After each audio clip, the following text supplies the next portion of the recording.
Good morning, everybody. My name is Rob Jenner. I'm an attorney and managing partner here at Jenner Law. Thank you all for coming. I speak today on behalf of a working group of lawyers from around Maryland who represent survivors of childhood sexual abuse. Survivors who were promised a path to justice, and that path is now being shut closed.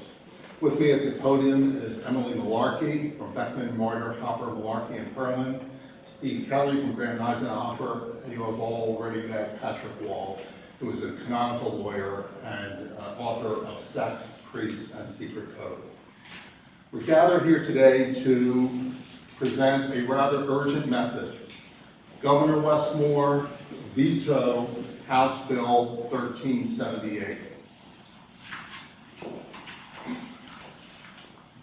This bill was rushed through the legislature in only 2 days, in and out. It breaks the faith with the thousands of survivors who have come forward believing that the state of Maryland was on their side and ready to hold survivors accountable, perpetrators accountable and institutions accountable. HB 1378 slashes the amount survivors can recover by jury verdict or by settlement, and it limits them to a single payment when they have been abused several times, multiple times by the same perpetrator. Understand the context of this. There have been years and if not decades of advocacy in the Maryland General Assembly trying to get a Child Victims Act passed. Then the Attorney General's report came out, the Maryland Attorney General report, showing 80 years of abuse, 150 survivors interviewed, 156 perpetrators identified, affecting 600 children. Following the passage, the presentation of the Attorney General's report, the Maryland General Assembly jumped into action and passed the Maryland Child Victims Act of 2023. And then we, of course, went through years of briefing and then oral argument before the Maryland Supreme Court, and then on December 12th, the Maryland Supreme Court of 2024 came out and said that the Maryland Child Victims Act is constitutional. Finally, we thought we had a path to justice, but here we are. A landmark victory for survivors that we thought ended the question has now been gutted. But this isn't about budget math. This is about moral clarity. This is about a promise that the state of Maryland made and is now poised to break. Governor Moore has always expressed his commitment to survivors. He's always been on our side. He's always been committed to justice and equity. We've supported him time and time again. But now it's his turn to support survivors. And that can be done by vetoing this bill. It's punishing people who have already been punished enough. And it's time for him to take decisive action to protect the survivors of that. We urge Governor Moore to do the correct thing, to veto this bill, to signal to every survivor that we are behind survivors. We're not behind perpetrators and enabling institutions. At the center of our movement today and our call for action is Calvert Hall. Survivors from that institution have come forward with painful stories, and we have a number of survivors who will talk to you as well. We are filing lawsuits on their behalf before this damaging bill can take effect on June 1st. So at least these brave people will have access to the courts, full access to the courts. The lawyers standing with us today across the state represent people who deserve to be heard. We're here to say with one voice, changing the rules now re-traumatizes those who have already been traumatized. Governor Moore has the power to do the right thing, stand for justice, stand for survivors, and veto HB 1378. I want to introduce Emily Malarkey, who's going to talk a little bit more about the bill. Good morning. As Mr. Jenner said, House Bill 1378 makes significant changes to the Child Victims Act of 2023. It was rushed through the General Assembly in just shy of 72 hours at the bitter end of the 2025 legislative session. It's final substance was approved with little notice to or input from Maryland citizens or survivors of child sexual abuse, and is currently awaiting the governor's signature later this month. Adding insult to injury to this rush job, the General Assembly pronounced the new law will take effect in a matter of weeks on June 1st, 2025, rather than the traditional October 1st effective date ordinarily reserved for new laws. The amendments to the CBA limit survivors' rights to obtain justice by severely restricting the compensation a survivor may be awarded in a civil lawsuit. Under the original law passed in 2023, a survivor of child sexual abuse was entitled to claim compensation in the amount of up to $1.5 million in pain and suffering damages for each incident or occurrence of abuse by an employee of a private company or a church, and $890,000 for each incident or occurrence of abuse by a state or government actor. The legislature has now slashed these amounts by more than half. Any survivor who files a lawsuit on or after June 1st, 2025 will now be limited to a maximum pain and suffering award of $700,000 if abused by a private actor, including a church, and $400,000 for abuse by state and local government actors, including public schools. $700,000 in pain and suffering damages represents the lowest cap on pain and suffering damages that exists in all of Maryland law for civil tort claims against a private actor.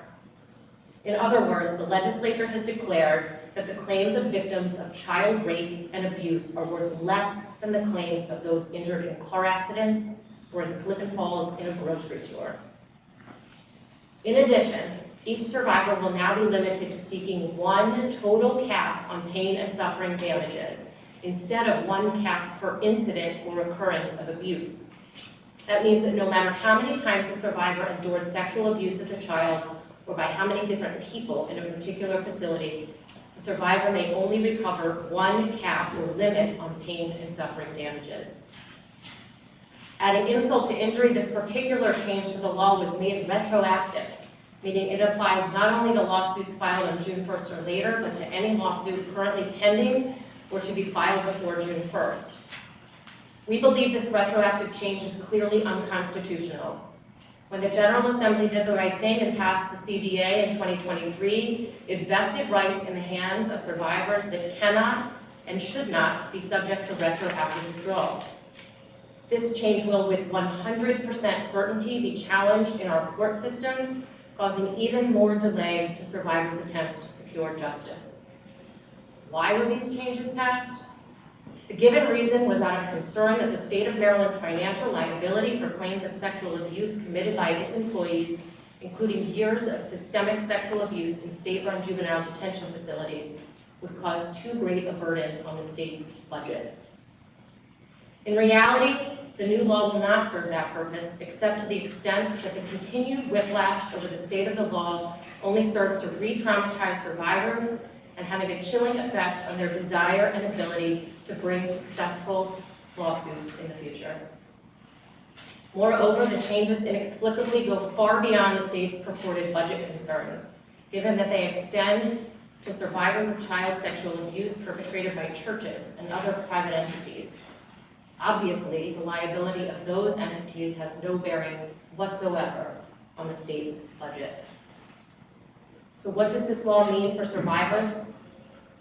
We're trying to get the word out to all survivors of sexual abuse, child sexual abuse, whose claims were revived by the CBA enacted in 2023 to take immediate action to ensure that their claim is filed, if they want to file a claim, within the next 6.5 weeks, by May 31st of this year.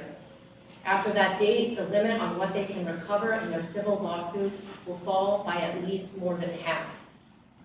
On behalf of all survivors of child sexual abuse, again, we urge Governor Moore, do the right thing. Choose justice over money and veto House Bill 1378. Thank you, Emily.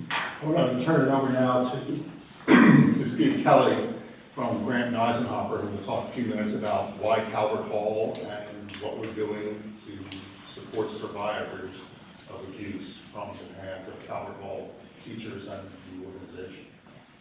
Morning. First, I'd like to say that We acknowledge fully that this institution, Calvert Hall, is a storied Baltimore institution. It counts among its graduates the most prominent members of our business community, our legal community, our medical community.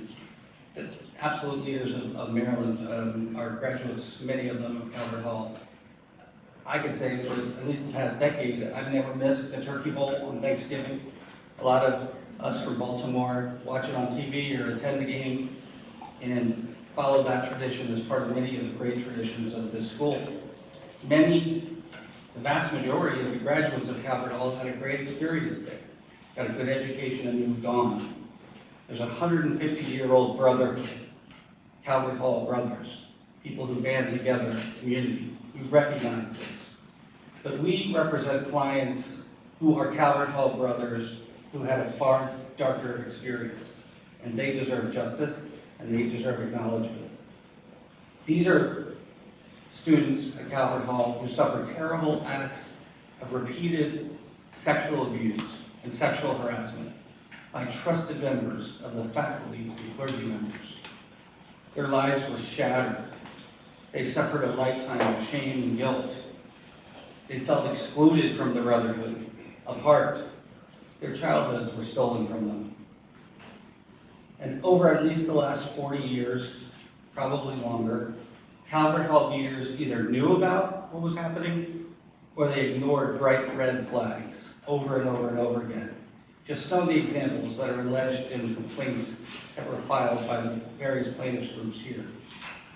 That students regularly swam naked in the pool, Calvert Hall pool, with naked adults, clergy members, again, others. Students swam naked and were observed through a window in an office that looked directly into the pool by clergy members with a history of abuse, by trusted adults. Students were taken into the residences of the Christian Brothers and other faculty members who resided on the Calvert Hall premises. Students were taken into closed classrooms, into private spaces where they had no reason to be alone with these trusted individuals. There was open and notorious acts of abuse that should have and would have prompted any reasonable institution to act. But instead of acting, Calvert Hall endeavored to punish victims when they came forward, to silence them, retaliate. We have an allegation of an individual who was reported sexual abuse and then was expelled from the school. The Brotherhood did not want to acknowledge this darker piece. Our clients want to strengthen Calvert Hall and not destroy it. Lasallian teaching dictates that wrongdoers must acknowledge their wrong. And that means full transparency. That means putting the entire problem out there, taking this dark piece and shining a light on it. And the individuals must be held accountable. In order to do that, they have to make restitution to their victims. They have to acknowledge what they've done. The Calvert Hall Brotherhood will only be stronger with truth and reconciliation. And that requires that individuals like our clients who are so brave, who took great risks, some of them, knowing the Brotherhood, knowing the degree to which they were going to be thought less of or excluded from, or at least have the fear of that those individuals deserve to be brought into the fold. They're the ones that should be helped by the Brotherhood. And the Brotherhood can only be strengthened again by truth, reconciliation, to prove justice for survivors. And that's what we're here to do today.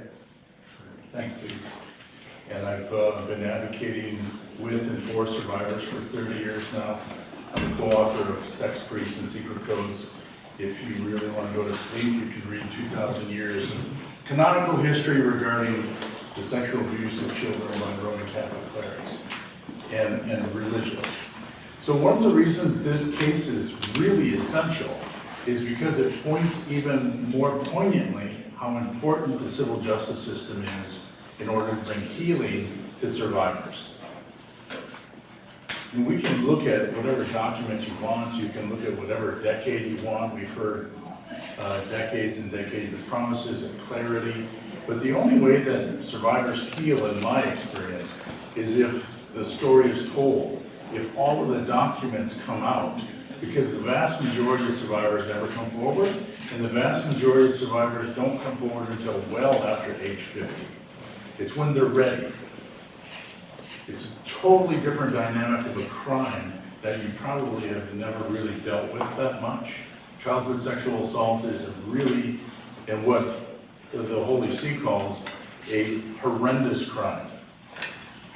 In the documents you will see, and you will see that we already now know, that at least 8 perpetrators were at Calvert Hall since 1942. And it's been a continuous run up until 2002. So what we're really here for, what the civil justice system can do, more than any other system, is to be able to make this open and to help people heal, and then also be able to make Calvert Hall a stronger place moving forward. We want to heal Calvert Hall. That's what the system is for. Because what we can do in the non-monetary side is to take all of that data.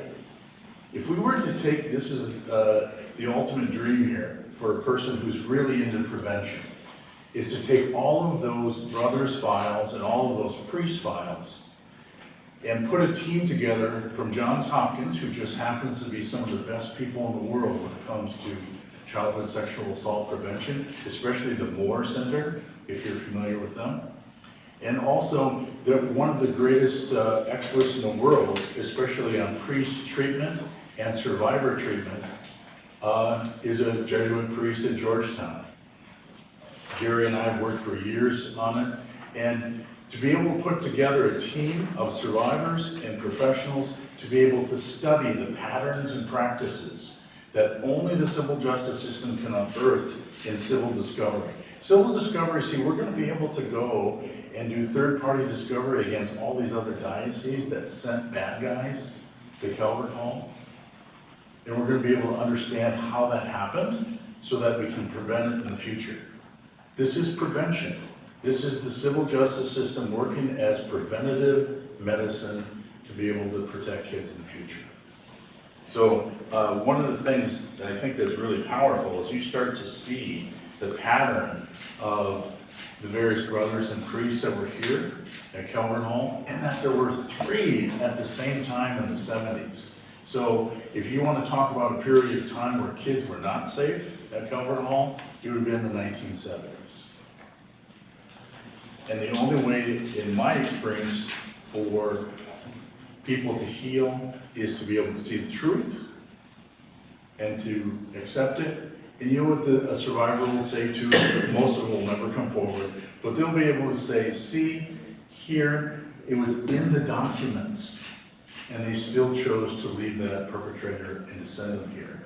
It wasn't just me, because they all believe it's just them in the process. So those are some of the basic comments that are there, remembering there were both brothers that were there, and that there were priests that were there. Of the 8 perpetrators, 5 of them are deceased, 3 of them are still alive, and I honestly don't know where they are at. And I hope that the religious orders and the dioceses know where they're at, and that they're away from their target population. What are some of the things, Patrick, that you think a school can do to make sure that children today are safe? One of the biggest things they can do is to do what I would call a full background check.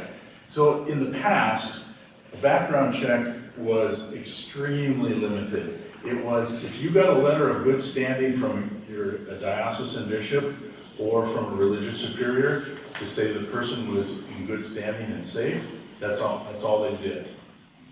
Now, you really need to know what that person's history was. So for instance, religious orders have secret treatment facilities to find out if that's what that person passed through there. If they passed through the Sangre de Cristo Center in Santa Fe, New Mexico, that's a flag, you need to check that out. If they passed earlier, a long time ago, there was a very famous treatment center here called St. Luke Institute, which has now moved to outpatient treatment. But before that, there was the Seton Institute. So there were a lot of perpetrators within the Catholic system that were treated here in town to know if they passed through there, or if they passed through the Canadian treatment facility called Southdown. So making sure that that assignment history actually matches up. One of the dirty secrets is that almost every perpetrator, when you go through their files, been through hundreds of them, they can pass MMPIs, no problem. They can absolutely go through undetected. Another important thing is being able to not only see their assignment history, but actually talk with prior families. So an assignment history of a perpetrator is not that different. It's really pretty straightforward. Most perpetrators either stay in the same place forever and never move, or they're radical and they're all over the place.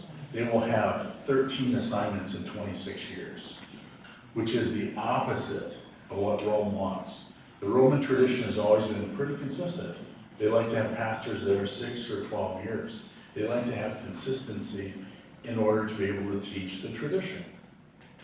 Another powerful thing too is in personal interviews. If you've ever had a chance to watch Deliver Us from Evil, or if you've ever had a chance to sit down and talk with a perpetrator for very long, they're usually too slick. It's amazing how you can tell really quickly on how a person acts. If they are just absolutely perfect beyond imagination, something's wrong. So you need to have that personal contact in interviewing various folks, rather than just taking a letter from the Bishop of Bridgeport that says the guy is a priest in good standing. And Ken, you want to come and sit here and say a few words? This is Christopher K. Bacon, who was a survivor at Calvert Hall, and who is represented by my firm, Steve Kelly's firm, Brandon Eisenhofer, and Phil Federico's firm, Baird Nodales, and Federico. So our lawsuit we filed today on behalf of Ken, if you'd like to say a few words. Good morning, everybody. My name is Christopher Bateman. Those that know me, I go by Kit, K-I-T. Today's the day the Lord has made, but there's really no reason to rejoice and be glad. For those that know me, this is an extremely painful day because from the moment of my earliest memories of childhood, the only place I was going to school, like everyone else for the last 100 years in my family, the males, was Calvert Hall. It was my dream. I achieved that dream, and it was one of the greatest moments of my life to be accepted there. While there, my experience got even better, or actually more humbling, because I was elected a 2-time student body president at large, representing the students of the school. Probably to this day, one of the greatest moments of my life. But then there was that day in confession with Father Brett. That affected my life, the rest of my life as well. Without really going into all that, the complaint will speak for itself, and it's really today, isn't really about me personally. You know, every one of the survivors has some way around that they got where we are. Many of us have sat on that pain and agony for 50 years or more, and are relieved, or were relieved when we saw that the legislature, and at one point thinking that the Catholic Church was actually going to try to follow through with what Jesus would do, which would be repentance, compassion, sorrow, remorse. I don't see any of that, which is my main reason for being here today. There needs to be some accountability.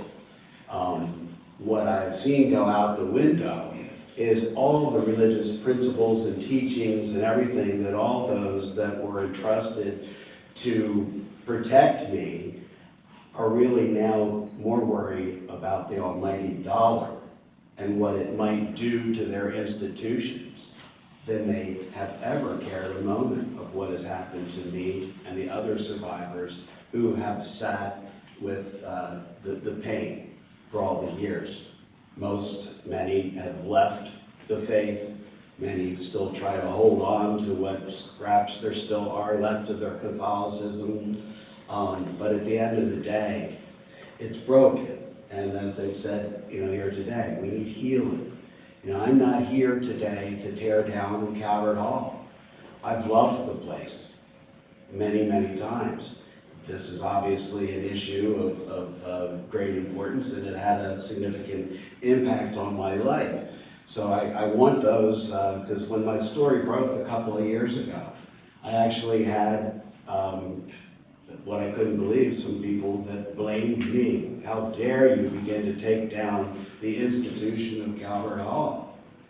That's never been the intention. How about what Father Brett did 50 years ago to us and what the other teachers or our faculty did when they knew about it? That's the worst part, to find out when you're 60-some years old, you didn't even realize they knew when they sent you into that confessional what might happen to you. And it did. But what I want now, today, more than anything, is that one, I would like the leaders to be, one, the religious leaders, I'd like them to take a look at what would Jesus do in this situation, because I don't hear them talking about that at all to me. So that, to them, I want them to focus on that. That maybe they want to worry a little bit more about saving souls than saving a few dollars. So, like Mr. Kelly said a moment ago, yeah, I love Calvert Hall. I personally have been to 65 consecutive turkey bowls. It's where I'm at every Thanksgiving morning. So it wasn't all bad. And I want to also give the kudos to those teachers and brothers who did make me the man that I am, as far as the parts that I'm okay with. Because there was a lot of good there, a lot of good intentions, and a lot of great results. So it is not the entire institution. There's some bad apples there, and then when the leadership knew and doesn't want to do anything about it, that's a different story. It's time to come clean, be transparent, and stop all these shenanigans now with the legislature that was so much behind us, we thought. And to find out now, it doesn't really feel like anybody really cares about the survivors at all. And I've been living with this since I was 15. So don't look at now this man, sitting here, I've done things or whatever in my life. Look at me as a 15-year-old who had his innocence and his Christianity and faith stolen away from him by someone, a monster, who never has had any accountability, and the institution that allowed it to happen hasn't either, and is doing everything it can to not do what Jesus would do. All right, thanks. Mr. Roberts, is he here? I think that he is elected not. Thank you, Ted. Are there any other survivors who want to come forward? I know we had a number of contact us said they would, but I understand the difficulty in doing so. So thank you for standing up. So Patrick and Emily and Phil Federico and Ellen Flynn and Ryan Perlin and Robin will all be available to speak with you guys if you have questions. We're attorneys who are filing these lawsuits today. We appreciate the press coming over. Let me say one thing. I've said this every press conference I have, and I want to say it again. The press has been an amazing ally for truth and transparency in this, and it would be remiss for me not to say thank you for the press for coming forward every time and telling this story. It's meaningful and it makes a difference, so thank you for everything you guys do. All right, we'll wrap up the press conference, and we're all here, and Kit is available to answer questions as well. Thank you for coming.